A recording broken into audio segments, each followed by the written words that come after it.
Price B to God. கர்த்தருக்கு ஸ்தோத்திரம். ஆபிரகாமின் மனைவியாகிய சாராள் வேதத்தில் மொத்தம் அவர்கள் 2 முறை நகைத்தார்கள், சிரித்தார்கள் என்று வாசிக்கிறோம்ல.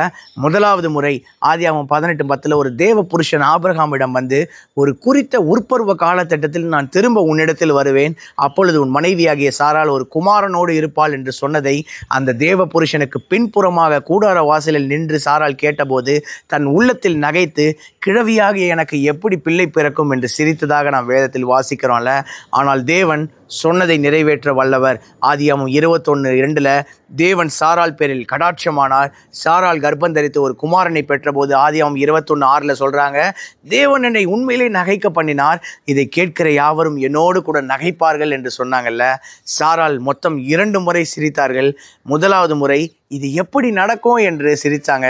ஆனால் தேவன் உண்மையிலே அந்த நகைப்பை ஆனந்த சிரிப்பாக மாற பண்ணினார். 126 சங்கீதத்தில் வாசிக்கிறோம், சீயோனின் சிறையிருப்பை கர்த்தர் திருப்பும் போது சொப்பனம் காண்கிறவர்கள் போல இருந்தோம். அப்பொழுது நம்முடைய வாய் நகைப்பினாலும் நம்முடைய நாவு ஆனந்த சத்தத்தினாலும் நிறைந்திருந்தது. அப்பொழுது கர்த்தர் இவர்களுக்கு பெரிய காரியங்களை செய்தார் என்று புறஜாதிகளுக்குள்ளே சொல்லி கொண்டார்கள். கர்த்தர் நமக்கு பெரிய காரியங்களை செய்தார், இது நிமித்தம் நாம் மகிழ்ந்திருப்போம் என்று வாசிக்கிறோம்ல.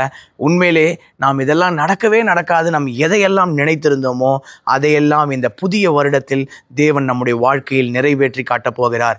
நம்முடைய வாயை நகைப்பினாலும் நம்முடைய நாவை ஆனந்த சத்தத்தினாலும் நிறைய வைக்கப் போகிறார். நிச்சயமாகவே முடிவு உண்டு. உன் நம்பிக்கை வீண் போகாது.